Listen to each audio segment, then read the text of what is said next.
नमस्कार दर्शकों, Ravindra Soni health and wellness में आपका स्वागत है। आज हम एक ऐसी केस स्टडी लेकर के आपके सामने उपस्थित हुए हैं जो हिप रिप्लेसमेंट से जुड़ी हुई है। और ये जो रिप्लेसमेंट किया गया है एक ऐसी महिला का किया गया है जो पिछले 20 वर्षों से अपने कूल्हे की दर्द की वजह से परेशान थी और सीधा भी नहीं चल पाती थी, ना सीधा सो पाती थी वो। और उस दर्दनाक यात्रा को उसने इतने साल तक झेला। लेकिन कहते हैं ना कि सिल्वर लाइनिंग हर जगह होती है, और जब आप सही जगह पहुंच जाते हैं तो वही चीज़ आपके लिए जो दर्द था वो आपकी खुशियों में बदल जाता है। तो आज हम आपको बताने जा रहे हैं उस महिला की जर्नी जिसमें कि उसने 20 साल इस कष्ट को झेला और अल्टीमेटली उसकी एक सर्जरी हुई और अब वो पूरी तरह से स्वस्थ है। ये सर्जरी किन्होंने की, कैसे की, किस तरह के चैलेंजेस थे, उन सब के बारे में आज हम आपको मिलवा रहे हैं डॉक्टर राम सोनी से, जो कि वर्तमान में जेके सुपर स्पेशलिटी हॉस्पिटल में बतौर ऑर्थोपेडिक सर्जन कार्यरत हैं। और आपका अगर अनुभव की बात करें तो आप करीब 30 से अधिक वर्ष तक तो आपने यूके में समय बिताया है। उसके बाद आप भोपाल में जेके हॉस्पिटल में अपनी सर्विसेज दे रहे हैं, और इसके अलावा भी आपने इंडिया के कुछ अलग अलग हॉस्पिटल्स में अपनी सेवाएं दी हैं। तो आइए आज उनसे जानते हैं इस हिप रिप्लेसमेंट के बारे में और क्या कुछ कंडीशन थी उसके बारे में। सर, आपका बहुत बहुत स्वागत है। Thank you very much. तो सर, हम जानना चाहेंगे, हमारे दर्शक जानना चाहेंगे कि जो महिला आपके पास आई थी उसकी क्या कंडीशन थी जिस समय वो आपके मिलने आई थी, और उसके बाद क्या कुछ हुआ। ये लेडी है जो 40 ईयर ओल्ड लेडी है, और ये चलती थी घुटना पकड़ करके, झुकी हुई सामने। घुटना पकड़ने के लिए झुकना पड़ेगा, उसी कंडीशन में चल पाती थी वो। बगैर घुटना पकड़े नहीं चल पाती थी, घुटना पकड़ के चलती थी। और उसकी ज़्यादा से ज़्यादा वो 200 यार्ड्स 300 यार्ड्स से ज़्यादा नहीं चलती थी। अगर वो सोती भी थी तो उसका पैर ऊपर उठा रहता था, तो उसको करवट में सोना पड़ता था। मतलब ये एक टांग और स्पाइन के बीच में एक कंट्रैक्चर डेवलप हो गया था। तो वो बहुत परेशान थी। लेकिन इसकी कहानी मेरे पास क्यों आई वो मैं बता दूं आपको। एक और लेडी थी 20 साल की, जिसको मैंने ऑपरेट किया था 7-8 साल पहले।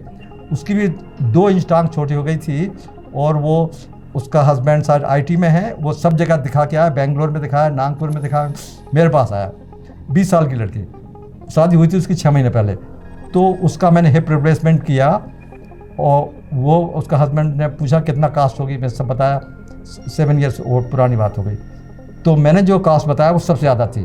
वो कहता है उसका हस्बैंड, डॉक्टर साहब मुझे आपसे ऑपरेशन करवाना।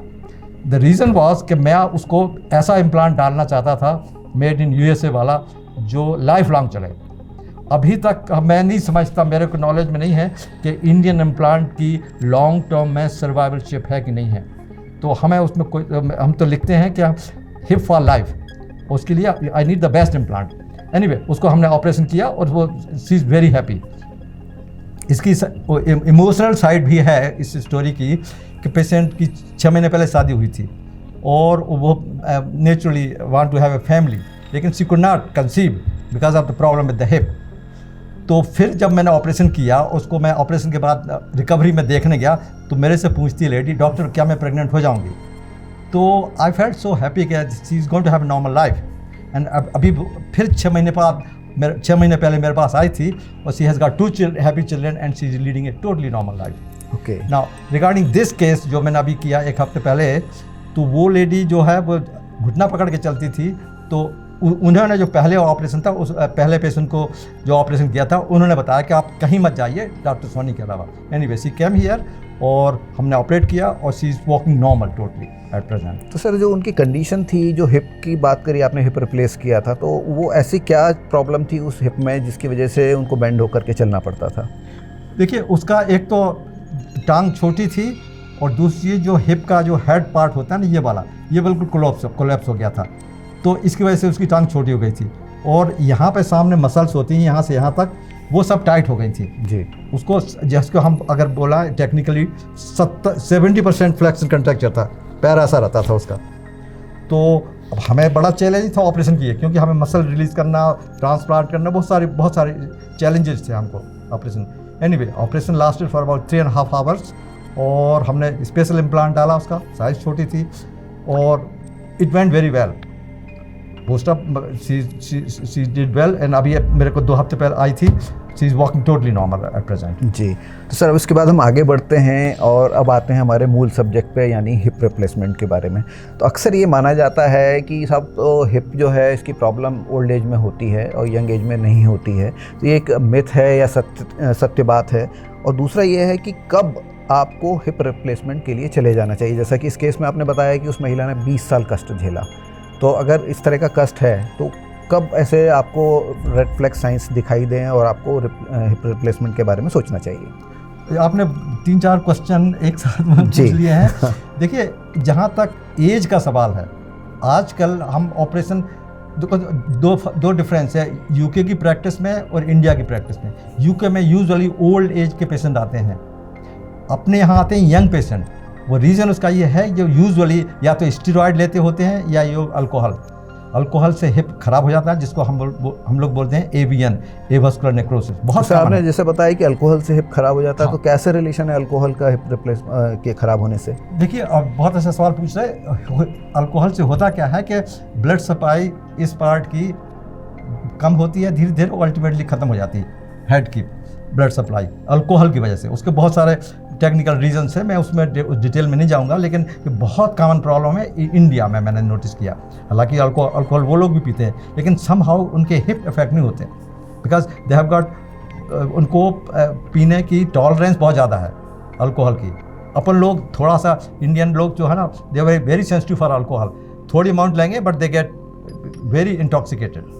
तो I think that may be one of the reason कि most of the patient here alcohol हो सकता है कम अमाउंट में लें, लेकिन उनका हिप खराब हो जाता है if they have been drinking for more than 6 to 12 months।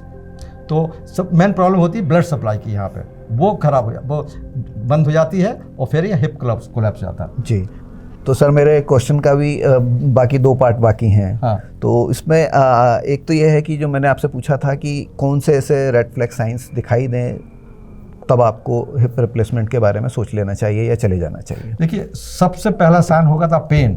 अगर आपको पेन है और हिप मूवमेंट्स में, जैसे आपकी मैरिड लाइफ, आपका टांग बाहर की तरफ नहीं जा रही है या लंगड़ाहट शुरू हो गई है, थोड़ी सी भी लंगड़ाहट है, तो उसको इग्नोर नहीं करना चाहिए। लिम्पिंग बहुत इंपॉर्टेंट है। लोग अगर चला कई पेशेंट तो स्टिक लेकर के फिर छड़ी अड़ी और इवन क्रचेस ले लेते हैं, even then they don't come. बहुत लेट आते हैं। जो आप कह रहे हैं बिल्कुल ठीक कह रहे हैं। तो मेरा अर्ली साइन के लिए, पेन है अगर है ग्रॉइन में, यहाँ पे पेन है और लंगड़ाहट है, they must come immediately to a proper orthopaedic surgeon. जी, तो सर इसी में से मेरा एक सप्लीमेंट्री क्वेश्चन है आपके लिए। हाँ। कि जैसा आपने बताया कि अल्कोहल एक one of the major reason आपने बताया, तो इसके अलावा ऐसे और कौन से कारण हैं या ऐसे कौन सी फूड हैबिट्स हैं या हमारी बॉडी पॉस्चर्स हैं जो हमारी हिप की हेल्थ को अफेक्ट करती हैं? अदर रीजन, बहुत सारे रीज़न हैं। One of them is steroid intake, corticosteroids. यहाँ पे होता क्या है, पेशेंट को अगर दर्द होगा, usually they go to homeopathic doctor and ayurvedic doctor some time, most of the time actually. तो होता क्या है कि स्टेरॉयड एक ऐसी दवाई है कि आपको कोई भी बीमारी हो, अगर आप ले लो इसको तो आपको आराम मिलेगा। बीमारी क्योर नहीं होती, लेकिन आराम मिलेगा। तो प्रॉब्लम है कि आप सीन, और आपने शायद अभी पेपर में भी आया था कि homeopaths they mix their other ingredients with steroid, their वो उनको आराम मिलता है और वो उसको लेते रहते हैं महीनों और सालों। और जब स्टेरॉयड लंबे समय तक लेते हैं तब उससे उनको स्टेरॉयड से भी ये मतलब रेजिस्टेंस भी खत्म होता है बॉडी का, फिर बॉडी का रेजिस्टेंस भी खत्म होता है, डायबिटीज़ डेवलप हो सकती है। लेकिन सबसे इंपॉर्टेंट हमारे लिए कि इनका हिप, जैसे अल्कोहल का इफेक्ट है वही स्टेरॉयड का इफेक्ट होता है। और दूसरी और भी बीमारियां, जैसे सिकल सेल जिसी को है, एक पेशेंट का मैंने सिकल सेल ऑपरेट किया था, सिकल सेल से भी हिप प्रॉब्लम हो जाती है। तो बहुत सारे रीज़न हैं जो जिसकी वजह से हिप की आर्थराइटिस डेवलप होती है और अल्टीमेटली हिप रिप्लेसमेंट की ज़रूरत पड़ती है। जी। और एक और फाइनल चीज़ मैं बता दूं, आपने प्रोफेशन के बारे में कहा, मैंने एक पेशेंट का ऑपरेट किया था, इंग्लैंड की बात है, और ही वाज ए बार्बर, और he was about 70 year old, एक पैर से खड़ा रहता था बिल्कुल हेयर कटिंग के समय। तो उसका एक हिप बिल्कुल ही गायब हो गया था, क्योंकि उसी पैर में खड़ा रहता था वो 8 to 10 hours एवरी डे, उसका जॉब था, उसकी खुद की दुकान थी, यूके की बात कर रहा हूँ, और उसका एक हिप बिल्कुल जैसे कि एवियन का होता है वैसे ही उसको आर्थराइटिस डेवलप हो गई थी जी। तो पोस्चर का भी बड़ा तो इम्पोर्टेंट और कौन कौन से प्रोफेशंस हो सकते हैं? मेरे ख्याल से तो सर्जिकल अगर बात करें तो सर्जन्स भी बहुत लंबे समय तक सर्जरीज के लिए खड़े होते हैं, ट्रैफिक पुलिस वाले खड़े होते हैं, शेफ्स खड़े रहते हैं, काफ़ी सारे प्रोफेशन ऐसे हैं जिसमें लॉन्ग स्टैंडिंग आवर्स होते हैं, और कई बार होता है कि आप दोनों पैर पर पूरा वेट नहीं पुट ऑन कर रहे, कहीं एक तरफ शिफ्ट कर रहे हैं। ये बड़ा अच्छा सवाल पूछ रहे हैं आप। देखिए, अगर आप दोनों पे, जैसे पुलिस ऑफिसर है या ट्रैफिक पुलिस है, वो लोग खड़े रहते हैं दोनों पैरों पे ज़्यादातर, तो उनको प्रॉब्लम होती है विद द नी की आर्थराइटिस बहुत ज़्यादा कॉमन होती है उन लोगों को। लेकिन ये पर्टिकुलर केस में रहता है if you are standing on one hip for long period of time, मतलब 10-15 साल, as many long period as possible, तो उन लोगों को ये प्रॉब्लम होती है मेनली। और दूसरी चीज़ होती है कोल माइनर्स, आजकल कोल माइन जो झुक करके काम कर कोल को डिग करते हैं, दे वॉक ऑन देयर नीज, उनको भी नी की प्रॉब्लम ज़्यादा होती है। इन लोगों को हिप की प्रॉब्लम नहीं होती कोल माइनर्स को, दे गेट नी प्रॉब्लम जी। तो सर इसके बाद अब हम आगे चलते हैं और अब हम ये जानना चाहेंगे कि ये जो प्रॉब्लम है, चाहे वो नी की प्रॉब्लम हो, वैसे तो आज हमारा डिस्कशन हिप को लेकर के है, तो अगर मैन वर्सेस वीमेन की बात हम करें तो ये रेशो कहाँ कैसा देखते हैं आप इसमें? ये अच्छा सवाल है। देखिए, जहाँ तक नी का सवाल है, नी की प्रॉब्लम मेल्स में ज़्यादा होती है बिफोर 40 ईयर्स ऑफ एज, और after 40 years of age female में ज़्यादा प्रॉब्लम होती है नी की आर्थराइटिस का। ठीक है, उसके कई रीज़न है। वन ऑफ देम इज के young males they are more for trauma, sports injuries etcetera. Female are उतनी ज़्यादा नहीं होती, इसलिए that's why the male get more arthritis in young age, whereas female gets knee arthritis after 40-45 years of age। जहाँ तक hip का सवाल है, हिप ये arthritis again is much more common in western countries में। तो यूके की बात करूँगा, वो because of the manual worker standing on long period of time, जैसे आप कह रहे हैं, या वॉकिंग लॉन्ग डिस्टेंसेज, तो उन लोगों को प्रॉब्लम होती है, मेल्स में ज़्यादा होती है, फीमेल में भी होती है, बट 1 to 3 अगर 3 मेल को होगी तो 1 फीमेल को होगी। क्योंकि सर हम इंडिया की बात कर रहे हैं और हम खासतौर से मध्य प्रदेश में बैठे हुए हैं, तो मैं ज़रूर ये जानना चाहूँगा कि यहाँ का सिनेरियो क्या देखते हैं आप? यहाँ पे फीमेल पेशेंट को आर्थराइटिस उतनी, आई थिंक 50% हिप रिप्लेसमेंट की अगर हम बात करें तो सबसे ज़्यादा केसेस आप कौन से देखते हैं? मेल्स के देखते हैं। हाँ, और मैंने आज जैसे कि बताया, यहाँ पे मध्य प्रदेश की बात कर रहा हूँ, यंग पेशेंट आते हैं और ज़्यादातर मेजॉरिटी अल्कोहल इंड्यूस्ड होते हैं, दारू की वजह से। दूसरा रीज़न है, जैसे कि मैंने बताया, स्टीरॉयड वाला। मैंने एक पेशेंट है, ग्वालियर से आया था, ही इज़ आयुर्वेदिक डॉक्टर, वो खुद ही अपनी टैबलेट ले रहा था, उसमें स्टीरॉयड मिक्स था। तो these are the 2 main reasons for hip osteoarthritis और एवस्कुलर नेक्रोसिस। जी, तो आपने मेडिसिन की बात की डॉक्टर साहब, इसमें मैं ये जानना चाहूँगा कि कई बार होता है कि जब नॉर्मल पेन होता है तो हम पेन किलर्स की तरफ जाते हैं, या कोई हमें सजेस्ट कर देता है कि आप फिजियोथेरेपी करा लीजिए, इससे आप ठीक हो जाएंगे। तो ये कितने समय तक ऑब्जर्व करने के बाद आपको ये सोच लेना चाहिए कि अब ये चीज़, इन 2 चीज़ों से तो ठीक नहीं होने वाली है, अब हमको हिप के जो एक्सपर्ट हैं रिप्लेसमेंट के बारे में सोचना चाहिए? ये बहुत अच्छा सवाल है। अगर पेशेंट को दर्द है और पेशेंट किसी प्राइमरी फिजिशियन के पास गया, तो वो नेचुरली पेन किलर्स लिखेगा। पेन किलर्स में से अगर उसने तेज़ पेन किलर लिख दिया, मतलब काफ़ी स्ट्रॉन्ग, तो पेशेंट का पेन रिलीफ कम हो जाएगा और वो ही विल कंटिन्यू। उसमें से एक ड्रग है इंडोमेथासिन, तो बहुत यूज़ करते थे पहले यूके में, और यहाँ भी यूज़ करते हैं अभी इंडिया में। तो उसका होता क्या है कि पेशेंट को पेन तो कम हो जाता है, लेकिन उनका जो प्राइमरी फैक्टर है, प्रोलॉन्ग स्टैंडिंग या वॉकिंग और अल्कोहल व्हाटएवर, तो दैट स्टिल कंटिन्यूज, और उसकी वजह से बीमारी जो है बहुत एडवांस हो जाती है before patient coming to a doctor, orthopedic surgeon. तो उससे ये होता है कि नुकसान भी होता है इन द सेंस कि पेशेंट डिले करता है surgery as long as possible because of this high potency analgesic tablets. दूसरा सर ये है कि आपने बोला कि पेशेंट जो डिले करते हैं, तो एक रीज़न तो आपने ये बता दिया, और दूसरा रीज़न ये होता है कि लोग सर्जरी से डरते हैं और उनको ये लगता है कि ये सर्जरी फेल हो गई या सर्जरी ठीक से नहीं हुई, और दूसरा सर्जरी नाम से ही लोगों को डर लगता है। तो ये कितना सही है? ये बिल्कुल सही कह रहे हैं आप। इंडिया में इसके तीन रीज़न हैं कि डर, ऑपरेशन का नाम सुन करके डरते हैं। इसलिए अब मुझे कहना नहीं चाहिए, लेकिन जो in general global result of hip replacement western countries में और इंडिया में, अपने यहाँ के रिजल्ट उतने अच्छे नहीं हैं। इसलिए कि डॉक्टर्स की स्पेशलाइज्ड ट्रेनिंग बहुत कम होती है हिप रिप्लेसमेंट के बारे में, but every surgeon once they get post graduate degree they start claiming that I am a joint replacement surgeon, that is the first thing they want to do. तो उसकी वजह से रिजल्ट उतने अच्छे नहीं हैं जितने वेस्टर्न कंट्रीज़ में हैं। The reason again in western countries, for example मैं यहाँ पे यूके में ट्रेंड हुआ हूँ, I did my 7 years of training as a specialist registrar plus 2 years specially in joint replacement surgery. तो हम लोग को एवरी इवेंचुअलिटी मालूम होती है कि अगर हम दिक्कत पड़ गई ड्यूरिंग ऑपरेशन तो how to come out of it. तो दैट इज़ द रीज़न। एक तो क्या डर होता है ऑपरेशन का, क्योंकि उन्होंने पड़ोसी देखा कि डॉक्टर साहब पड़ोसी का तो ऑपरेशन ठीक नहीं हुआ, मुझे नहीं करवाना। जब दूसरी चीज़ होती है कास्ट, कि ये कॉस्ट की वजह से लोग बाग, क्योंकि अगर हम बाहर का इम्प्लांट डालेंगे तो वो थोड़ा सा महंगा होता है in comparison to Indian implant. तो होता क्या है कि ज़्यादातर लोग इंडियन इम्प्लांट डलवाते हैं और फिर कहते हैं कि साहब 5-10 साल तो चल जाएगा आपका, ठीक है।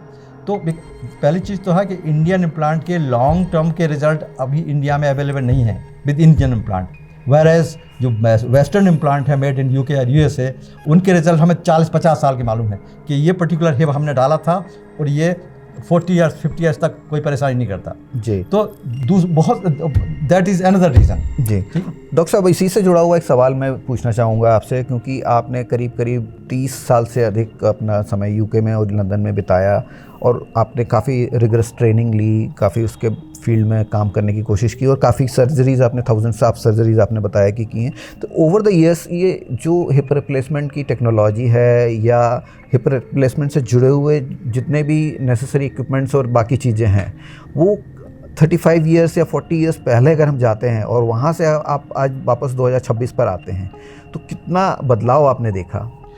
बिल्कुल ठीक कह रहे हैं आप।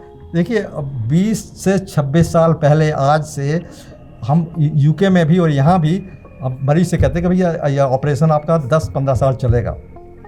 Whereas technology in every field, surgical technique है, इम्प्लांट्स हैं, बहुत सारे काफ़ी चेंज हो गए during this period.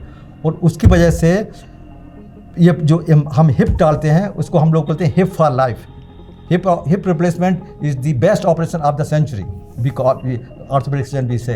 So this is one of the best operation in orthopedic whole field of orthopedics. Hip replacement is the best one क्योंकि इसके result सबसे अच्छे हैं जी, सबसे अच्छे। हाउ सेफ और very safe in trained and skilled surgeons hand, that is important जी। अब आपको ये देखना चाहिए, आई थिंक पेशेंट को यहाँ पे जो आते हैं उनको खुद का होमवर्क करना चाहिए कि किसके पास जाना हमें हिप रिप्लेसमेंट के लिए। जैसे आपने सर अपने हिप फॉर लाइफ बोला है, हाँ। तो यूजुअली कितना लाइफ हम मान के चलें उसकी जो आप रिप्लेसमेंट कर रहे हैं? Very good question. देखिए, जो हम जब हिप लाइफ कहते हैं तो जो पर्टिकुलर इम्प्लांट हम डाल रहे हैं उसकी अबाउट 30 to 35 ईयर्स का फॉलो अप है हमारे पास। ओके, तो that is why we say on an average at least 30 to 35 follow up है। We expect it will last even longer. That is the reason I said the hip for life. Okay. Patient even if it is 40 years of age, तो उसको अगर 35, 37 add कर दो तो that means we can say roughly that is the average life span in India. Okay. तो sir इसमें बहुत सारे जो हमारे दर्शक जुड़े हुए होंगे वो ये जानना चाहेंगे, आपने ये तो बता ही दिया कि सर्जरी सेफ़ है, टेक्नोलॉजिकल एडवांसमेंट बहुत अच्छे हुए जिससे एक्यूरेसी भी काफ़ी अच्छी आ गई है, साथ में आपने इम्प्लांट्स का बताया है कि बहुत अच्छे हो गए हैं और रिपोर्टेड इम्प्लांट्स तो अगर आप लेते हैं तो उनकी as compare to Indian implants life बहुत अच्छी होती है। अब बात आती है सर्जरी की ड्यूरेशन कितनी होती है और इसके बाद अगर हम बात करेंगे इसकी जो रिकवरी पीरियड के बारे में। अभी देखिए, मोस्ट ऑफ द प्रैक्टिस जो अपन इंडिया में करते हैं, मध्य प्रदेश में करते हैं, भोपाल में करते हैं, वी रीड वेस्टर्न लिटरेचर और उसी को फॉलो करते हैं और उसी को अपन सीखते हैं, टेक्निक एंड एवरीथिंग। अभी पिछले 10 सालों से एक नया प्रोग्राम हम लोगों ने शुरू किया था यूके में जिसको बोलते हैं इन्हेंस्ड आर्थोप्लास्टी रिकवरी प्रोग्राम। इसका मतलब है कि पेशेंट ऑपरेशन के पहले आता है, उसको सब बता दिया जाता है कि आप आओगे, क्या होगा, ऑपरेशन कितनी देर रहेगा, ऑपरेशन के बाद क्या करना है आपको, हम दवाइयाँ देंगे दर्द के लिए एट्सेट्रा। तो इन्हेंस्ड आर्थोप्लास्टी रिकवरी प्रोग्राम की वजह से पेशेंट को डे केस सर्जरी करते हैं आजकल hip replacement. That means majority, not all, majority patient अगर हमने आज ऑपरेट किया, इन द मॉर्निंग ऑपरेट किया तो शाम को या नेक्स्ट डे मॉर्निंग घर जाते हैं यूजुअली। मैंने भी यहाँ पे पेशेंट जो है मेरे पर्टिकुलरली यंगर वन बिलो 50 या 60 के नीचे, they patient go home next day. जी, और यूजुअली टाइम कितना लगता है सर्जरी में सर? ऑपरेशन का जो टाइम है वो, अब जैसे मैंने बताया कि अगर कॉम्प्लेक्स हिप सर्जरी नहीं है तो यूजुअली ऑपरेशन का टाइम होता है 1.5 आवर्स रफली इन माय हैंड। जी, और इसके बाद जब पेशेंट घर पहुंच जाता है तो उसको नॉर्मल लाइफ में आने में कितना टाइम लगता है? ये देखिए 2 हफ्ते they will have their stitches removed after approximately 2 weeks. They have to take certain precautions after hip replacement, and the most important is that they should not use Indian toilet, number 1। And secondly we ask them to lie on their back, करवट लेके नहीं सोने देते हम for about 6 to 12 weeks, इसलिए कि हमें डर रहता है कहीं हिप रिप्लेसमेंट हिप अपना डिसलोकेट नहीं हो जाए। हालांकि मुझे बताना चाहिए कि मेरे रिजल्ट अभी तक I have not seen my cases operated here और in UK except 1 patient I remember in UK, but dislocation मेरे नहीं हुआ। तो it depends on the technique, if technique is good तो हिप बाहर नहीं आता, लेकिन अगर यहाँ पे नीचे पेशेंट ने हिप रिप्लेसमेंट किया, अगर इंडियन टॉयलेट में गया तो हिप डेफिनेटली बाहर आ जाएगा, डिसलोकेट हो जाएगा। That means total failure, he has to come back to hospital and we have to reduce it and so many other things. तो इम्पॉर्टेंट चीज़ है कि प्रिकॉशन लेना है आपको, और हम बताते हैं प्रिकॉशंस क्या लेना है, हमारी वेबसाइट में भी है कि they should not sit on the ground, they should not cross their legs, otherwise as far as the walking is concern they can walk as much as they like. जी, तो मतलब इसमें सर आपकी अगर जो मैं बात समझ पा रहा हूँ उसमें 3 से 4 वीक का टाइम रिकवरी में लगेगा, और उसके बाद सीढ़ियाँ चढ़ना, दौड़ना, घूमना फिरना और इस तरह के जो भी काम हैं वो आप कर सकते हैं। सीढ़ी तो पेशेंट चढ़ सकता है नेक्स्ट डे, सेकेंड या third day, we in fact train them for stair climbing. जी, मतलब रूटीन एक्टिविटीज सारी नॉर्मलाइज हो जाएंगी 1 महीने में, except that they as I said to you, patient को इंडियन टॉयलेट यूज़ नहीं करना थ्रू आउट देयर। हाँ, वो जो प्रिकॉशन है वो तो लेने ही होंगे आपको, लेकिन रेस्ट अगर आपने पूरा जो प्रिकॉशंस हैं 4 वीक तक पूरे फॉलो कर लिए तो उसके बाद you are as good as normal. Absolutely, they lead normal life, except उसमें केविएट ये है कि अगर आप मैनुअल वर्कर हैं तो हम यूजुअली रिकमेंड करते हैं कि जैसे वेट लिफ्टिंग किसी को करना है every day in their profession, तो वो हम कहेंगे वो they should avoid. Once in a while they can do weight lifting और strenuous manual work, बट ज़्यादातर हम रिकमेंड करेंगे कि ज़्यादा strenuous manual work life long ना करें आफ्टर ऑपरेशन। जी, मतलब ये जो मिस्टेक्स हैं इनका ध्यान रखना है कि ये गलतियां ना करें, तो आपने डूज एंड डोंट्स दोनों ही बता दिए हैं। Absolutely, सर इसके बाद हम बात करेंगे कुछ मिथ्स के बारे में, और मिथ्स भी कह सकते हैं, वो पेशेंट के मन के डर के बारे में भी बात कर सकते हैं। तो पहला मिथ या जो फियर है लोगों के दिमाग में आता है कि हमारी लाइफ पोस्ट सर्जरी रेस्ट्रिक्ट हो जाएगी। Restriction, as I said to you, from Indian point of view, answer is yes, because they cannot use Indian toilet and they have to install Western toilet in their home, or if they are traveling then they have to take a mobile wheelchair in which it will facilitate for them to go to the toilet while sitting.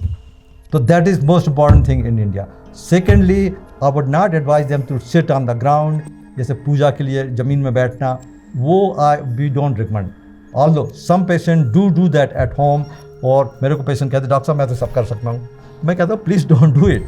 तो ज़मीन में नहीं बैठना, और पूजा के लिए ज़मीन में नहीं पालती मार के नहीं बैठना, और इंडियन टॉयलेट में यूज़ करना, otherwise they can lead totally normal life as far as the physical activities concern.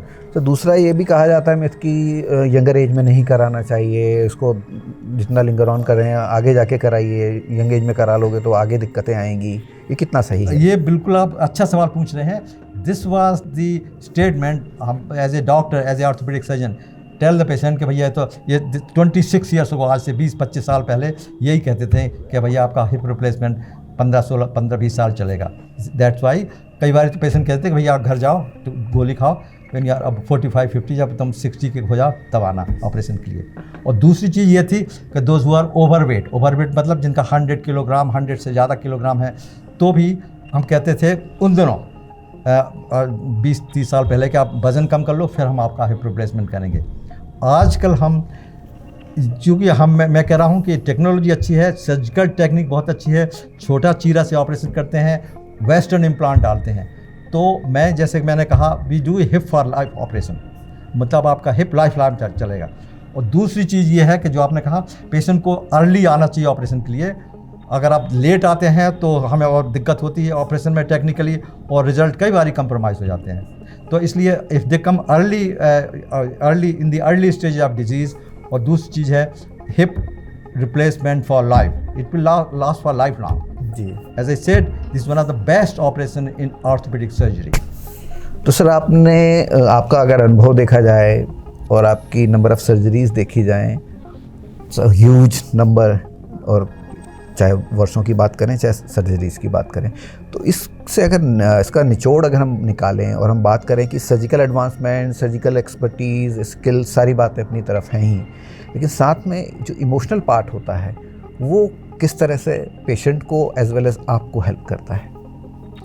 कि इसके इमोशनल और साइकोलॉजिकल एस्पेक्ट बहुत इम्पॉर्टेंट इसमें, क्योंकि पहली चीज़ तो साइकोलॉजिकल एस्पेक्ट ये होता है कि पेशेंट इन कांस्टेंट पेन में होते हैं, काफ़ी सीवियर पेन में होते हैं, ठीक है ना। तो एज ए रिज़ल्ट उनका मूड ठीक नहीं रहता है, और दे गेट डिप्रेस्ड, और they don't want to talk their spouses, और बच्चों से बात नहीं करना, क्योंकि they are so much in pain. तो उनका साइकोलॉजी, उनकी स्लीप सबसे इंपॉर्टेंट है। स्लीप पूरी नहीं होती, करवट लेते हैं तो दर्द होता है हिप में और knee both with the arthritis. तो दे स्लीप पूरी नहीं होती है, और they don't want to interact with family members because of the pain, they are so much depressed. तो ये तो साइकोलॉजिकल एस्पेक्ट बहुत इंपॉर्टेंट होता है। तो बिकॉज, और दूसरी चीज़, they are not able to walk long distance, कुछ गज चलते हैं, तो उसकी वजह से बड़ा इंपॉर्टेंट पॉइंट मैं बताना चाहता हूँ कि if you are not walking long distances, और you are walking just up to the toilet, और even some patient come to me, they are not able to go to toilet even. तो ऐसे patient को कि जो actual life span है वो कम हो जाती है, बिकॉज दे आर बैठे रहते हैं यूजुअली।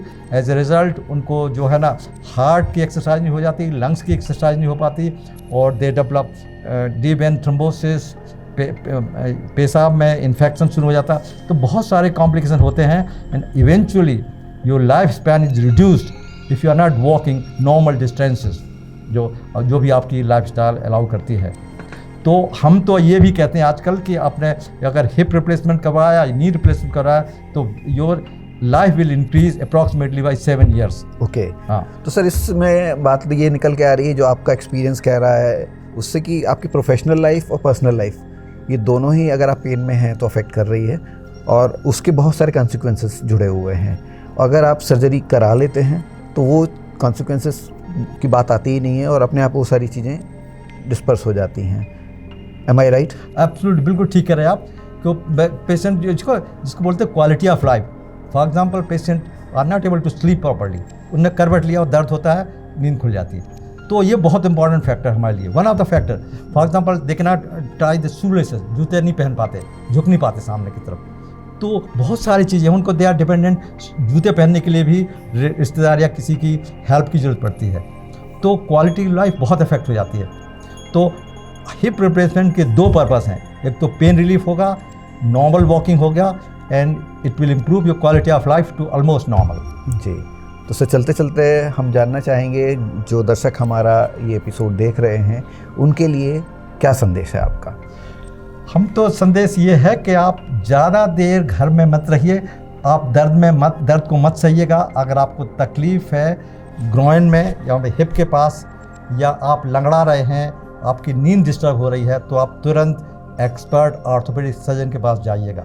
डिले करना से हमें ऑपरेशन भी बड़ा हो जाता है टेक्निकली, और रिज़ल्ट भी उतने अच्छे नहीं होते, क्योंकि मसल वेस्टिंग बहुत ज़्यादा हो जाती है, because they are not able to walk, तो मसल्स वेस्टिंग हो जाती है, कंट्रैक्चर हो जाता है। जैसे कि मैंने पहले बताया, एक पेशेंट का इतना कंट्रैक्चर कि वो उसका हिप और ट्रंक के बीच में 70 डिग्री कंट्रैक्चर था। तो वो जब वो सोती थी तो उसका टांग ऊपर अटके रहती थी, तो वो करवट से सोती थी। तो रीज़न मैं बता रहा हूँ कि अगर आप अर्ली आओगे तो रिजल्ट और भी अच्छा होता है। तो अर्ली इंटरवेंशन हम लोग का थीम है, अर्ली इंटरवेंशन। पहले हम कहते थे 20 साल पहले कि भैया आप व्हेन यू आर 60 तब आना हमारे पास। अब तो हम 30 साल में, 20 साल क्या, मैंने कम से कम 10-15 पेशेंट यहीं भोपाल में ऑपरेट करे हैं, वो 20 और 30 के बीच में है। ओके। तो सर आज की जानकारी के लिए बहुत बहुत धन्यवाद। और दर्शकों, अगर आप ये एपिसोड देख रहे हैं तो मैं समझता हूँ कि हिप रिप्लेसमेंट से जुड़ी हुई आपकी जितनी भी क्वेरीज़ होंगी उनके आंसर आपको मिल गए होंगे। इसके बावजूद अगर आपकी कोई क्वेरीज़ बचती हैं तो आप हमारे कमेंट बॉक्स में लिख करके भेज सकते हैं। जब हम डॉक्टर राम से अगली मुलाकात करेंगे तो उन प्रश्नों के भी उत्तर लेने की कोशिश करेंगे। और जब तक हमारा नेक्स्ट एपिसोड आता है तब तक के लिए स्वस्थ रहिए, मस्त रहिए और इस चैनल को देखते रहिए। Thank you so much. Thank you sir. Thank you.